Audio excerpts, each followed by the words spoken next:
Good morning, First Congregational. Good morning. Is that all I get as a visitor? Good morning, First Congregational. That was better than I usually get. Where to begin? Yesterday, a friend drove in from Cleveland, Lance Coley, who's joining us here, and we went to the powwow of the Potawatomi and tribes from all over the country that have come to just.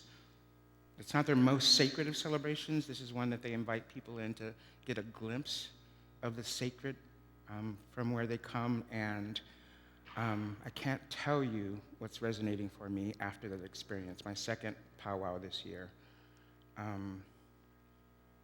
Being invited in, and the night I arrived on the train that Emily and Aurora and Kate came to get me, and within seconds driving past the Sojourner Truth statue.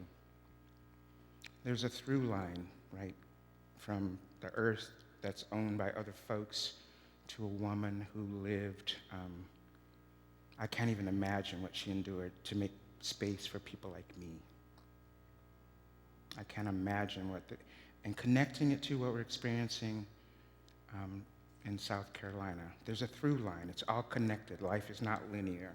It's circular. It's spiral. It is good to be here with you all this morning. I'd like to begin with a soul-felt thanks to Reverend Emily and to Jamie. Where's Jamie? Let's give it up for Jamie. That is the hardest working church administrator. Working so hard to bring myself, Pastor Benita, and others here to worship with you all for this queer revival. Say queer revival.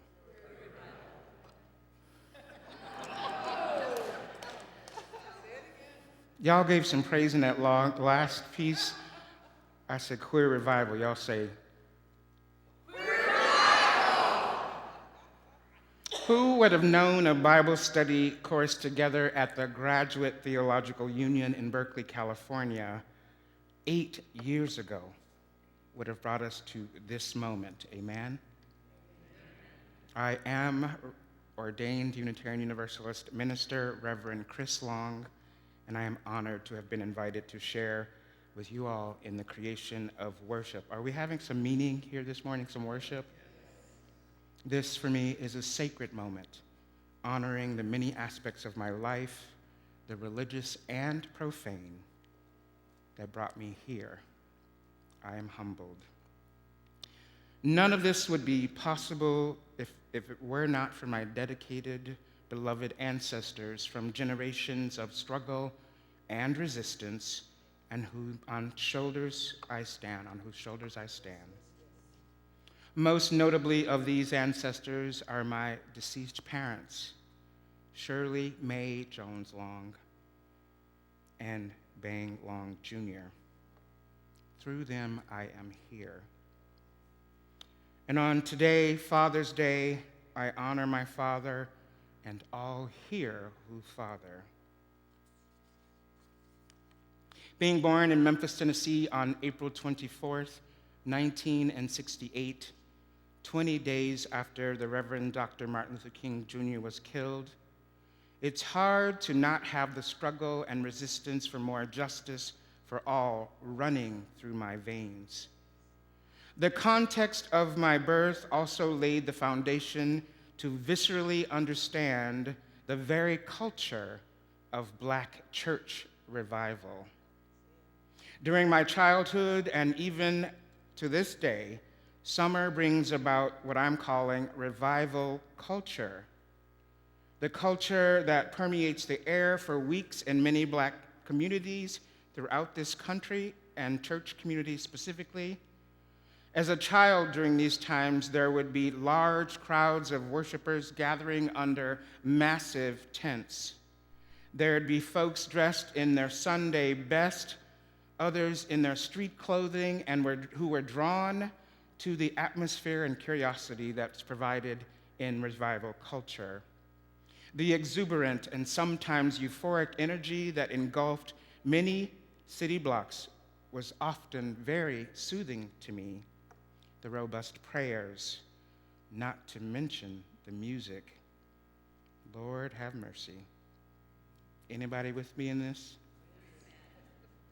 Being born into a working class family, rich with love, where Black Catholicism, African Methodist Episcopal Zion, and Black Baptist traditions made up our religious lives, I was sure to catch more than a few revivals throughout any given summer. These feelings of revival culture still ground much of my cultural and religious understandings. Friends, on this day, placing queerness, my African American, Chinese, gay, male, more able-bodied religious identity's utmost is truly a radical act of the divine, God's love. I can hardly believe we are here today expressing the love of God for all people in this way. Amen? The title of my reflection in the sermon is, Let No One Steal Your God. Say it. Let no one steal your God, exploring a personal/communal queer revival. Come and see. Come and see with me as I share briefly of my non-linear trajectory that brought me to this moment on my sacred journey into religious leadership. From the time I was a little child going to Warren Temple AME Zion Church in Memphis with my dear deceased grandmother, Maddie Cummings, I would cry when I was positively moved by the preaching and the music. She would say to anyone who would listen, "He's touched," with a glowing, prideful smile. Today, as I reflect, I know she meant that I too was touched by God. Sitting in St. Thomas with my father and other family members, the music, their prayer, the ritual of that truly Black, authentically Catholic church also moved me to tears. Being touched or moved to tears of joy in almost any Black Baptist church around its music and aspects of its theology preached, it's almost a given that you're going to be touched in that space, yes? However,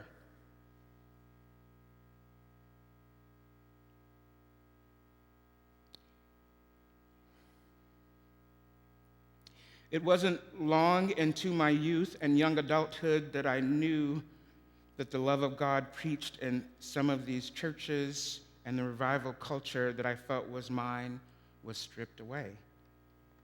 Yes, stripped away. As my normal developing sexuality and sexual orientation would create chasms so deep between me, my African American religious experiences, and the God that I knew so well throughout those years, I could not fathom what was happening within me and around me. I was stripped of aspects of my very soul. I was devastated. The theologies preached and lived in these churches and the culture I swam in forced me into long periods of doubt, shame, confusion as to whether the love, worthiness, and joy of God would ever be mine. To say the least, this was painful, even suicidal period in my life.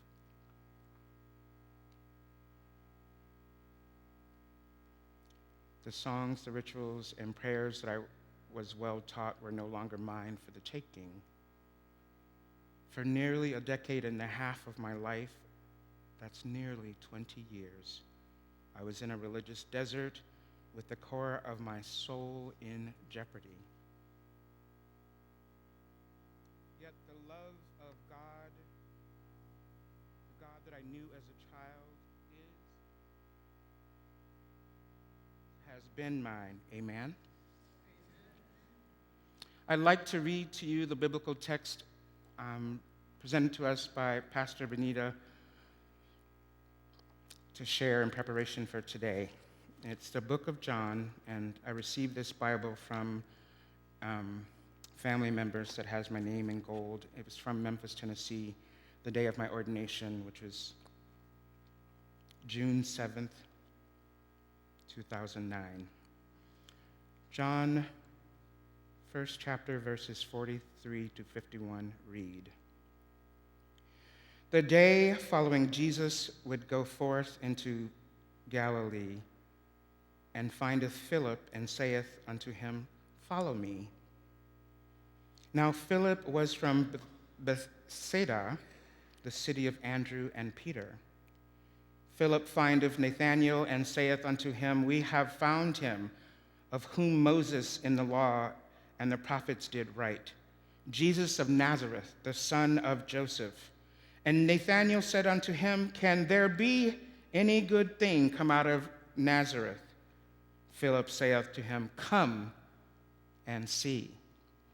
Jesus saw Nathanael coming to him, and saith to him, Behold, an Israelite indeed, in whom is no guile. Nathanael saith unto him, Whence knowest thou me? Jesus answered unto him, Before that Philip called thee, when I there wast under the fig tree, I saw thee.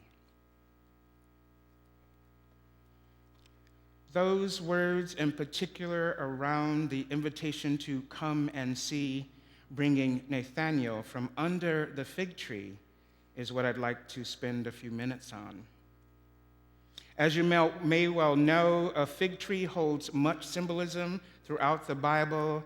Some of the symbols are seen as very, very negative, and others are as juicy as well-picked, ripe, bursting with flavor fruit that religion is for some. In my own religious journey back into organized religion, gratefully, I have been able to mark 3 life events that has asked me to come and see, to come from underneath the negative fig tree, the old dead theologies that do more harm than heal, and to take up my righteous place within religious life, full of fresh figs. Amen? Y'all with me? Yes. On one such event took place in my late 20s, meeting a Catholic nun, Sister Rosalie Noder, from my father's Black Catholic church. At the time of the meeting, Sister Rosalie and I would attend the same church where my family would go. I would be physically there, but my soul was walled off, badly bruised, and not convinced I'd ever open up for the hurt that I have felt for so many years. The beauty of this meeting that I experienced was seeing Sister Rosalie at a local gay bar on Saturday nights, where she engaged her aspects of her ministry and be in the pews of the parish on Sunday morning. Never a cross word or a feeling of rejection was ever shared between us. She, in her deep love of her Catholic faith, along with others within the diocese there, would start a support group for family members of gay people. A support group for family members of gay people. Sister Rosalie, at least 10 times, invited me to be a part of the planning of this support group. The next invitation to come and see occurred within a few short months of my being asked to be a part of that planning group. I entered a Unitarian Universalist congregation. It was the first time ever in a religious context that my gay was not only okay, it was the norm. I was invited to explore my theological understandings in connection with all of my identities, which included my homosexuality, to fulfill my life's longings. The last and most significant invitation to come and see was being called to the life of ministry. In the fall of 2005, I attended Starr King School of the Ministry in Berkeley, a Unitarian Universalist seminary where I met You're right. And I just have to share this story quickly. In Bible class, whenever Emily was inspired and felt that the energy was a little less than holy or Christian, she would be raising her hand like, teacher, like she would be interrupting, right? In Bible class with 55 other people, right? So that doesn't surprise anyone. Not only is Star King's educational philosophy educating to counter oppressions for just and sustainable communities, it's radically inclusive. It provided me with religious, theological, and grassroots organizing tools to work towards my own liberation. However, I'm also called to be with others as they journey into their lives of complete wholeness.